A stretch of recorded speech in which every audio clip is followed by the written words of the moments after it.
Hey everyone, and welcome to This Explainer. I am absolutely thrilled you're hanging out with us today because we are about to fundamentally flip how we look at viral trends. Our goal here? We're going to stop treating virality like this unpredictable, mysterious internet magic and start seeing it for what it truly is, a totally measurable, observable chain reaction. You know, we usually treat a viral moment like a lightning strike, just pure dumb luck. Bam, it hit. But the reality is actually way more calculated than that. It's a chain reaction fueled by its environment. It's this fascinating systemic push and pull between human minds and the digital networks we all hang out in. Which naturally brings up the ultimate question we've got to tackle today. Why do some ideas just spread explosively, while others, honestly, sometimes better ideas, completely vanish without a trace? Well, throughout this explainer, we're going to answer exactly that by dissecting what makes an idea noticeable, easy to pass along, and genuinely worth repeating to our friends. Okay, let's get into one of my absolute favorite mental models for this. Think of virality through what's called the tea stall effect. Picture a juicy story being passed around a local coffee shop or tea stall.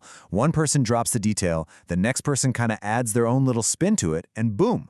Before you know it, the idea has completely transformed. It's not just one person's thought anymore. It's become a shared cultural reference. It's literally woven into the conversation.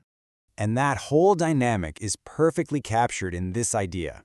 A trend spreads when it is easy to notice, easy to repeat, and feels worth passing on.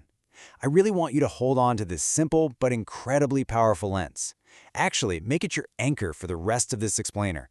Keep it in the back of your mind because this one sentence, it's the formula that turns internet chaos into a totally predictable pattern.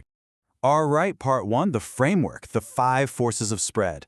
Let's open up the 5 psychological gates an idea absolutely has to pass through. So we've got 4 initial forces, or gates, to walk through first: attention, memory, transmission, and social value. Now, the trick isn't just knowing what these are, but realizing what happens if even one of them fails. Like, if an idea doesn't grab attention, it never even enters the mind. If transmission fails, it just gets stuck with one person. A truly viral idea has to succeed on several of these interconnected fronts all at once to survive. Let's zoom in on that first gate. Attention. Imagine your mind is like a person walking through a packed, chaotic market. You aren't consciously absorbing every single voice, right? You'd go crazy. You naturally filter out the blending noise. The mind only absorbs what interrupts its patterns.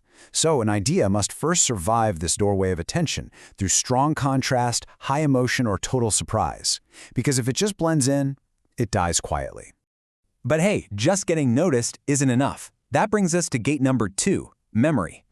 Think of memory like a quick note slipped into your pocket. If that note is crumpled up, super messy, or vague, you're going to forget about it by the time you get home. But if it's short, clear, and actually means something to you, it survives. This is exactly why punchy phrases and emotional hits are so much easier to hold on to than some long, complicated explanation. Now, once it's stuck in the memory, it needs to move. This is transmission. Picture this exactly like passing water down a bucket line to put out a fire. If the bucket is ridiculously heavy with context, or if it leaks all over your shoes, the entire chain just grinds to a halt. But if you've got short, neatly packaged little ideas, they travel effortlessly from person to person. The easier the transfer, the faster the spread. But let's be real, why do we actually pass the bucket? That is social value. We do not share things just to be human encyclopedias. We share because of what it does for our identity.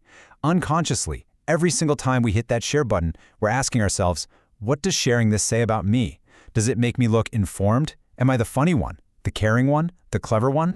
And that brings us to clearing the 5th force, which is absolutely crucial: low friction. High effort acts exactly like a door that sticks and forces people to stop and yank on it. Every extra bit of effort, whether it's a confusing concept, a weird file format, or literally just too much text to read, kills the spread. Simple, low-friction formats that you can instantly copy, paste, and remix, they will beat high-effort ideas every single time. No contest. Okay, moving to part 2, the viral snowball effect. Let's shift our focus from the psychology of one person to the massive power of the network. Now, here is a massive misconception that completely trips people up. Your closest friends do not drive the most spread. Crazy, right? Yes, close friends have high trust, but they live in your exact same information bubble. It's actually your weak ties, your loose acquaintances, a coworker, some guy from your gym. That act as literal bridges. They carry local buzz out of your small bubble and drop it into entirely new social worlds. And to successfully cross those bridges, you need the perfect balance. Novelty alone versus novelty plus familiarity. If an idea is just completely weird and alien, people ignore it. They literally don't know what to do with it. But throw in some familiarity, that magically lowers their resistance. The most highly shareable stuff sits right in the sweet spot. It's like a brand new melody, but played over a beat you already know. Unusual enough to mention, safe enough to understand. Which leads us to the ultimate engine behind all of this: emotion plus transmissibility. High arousal emotion, we're talking awe, intense anger, or just a hilarious surprise, that is your fuel. But, and this is a big but, that intense feeling only creates a spark if the message is actually easy to pass along. An intense feeling wrapped in a confusing, clunky message is still gonna fail. When you finally get all these elements lined up, you enter the tipping point loop. Let's trace how fast this compounds. Step 1. More people see it. Step 2. Because more see it, people naturally assume it must be important. Step 3. Believing it matters, more people share it. Step 4. Even more people see it. This loop spins incredibly fast. It's exactly how tiny, marginal advantages compound until a niche idea suddenly becomes an unavoidable part of the internet. All right, part 3, reading the viral system. You've got the underlying mechanics now, which means you are fully equipped to decode the matrix.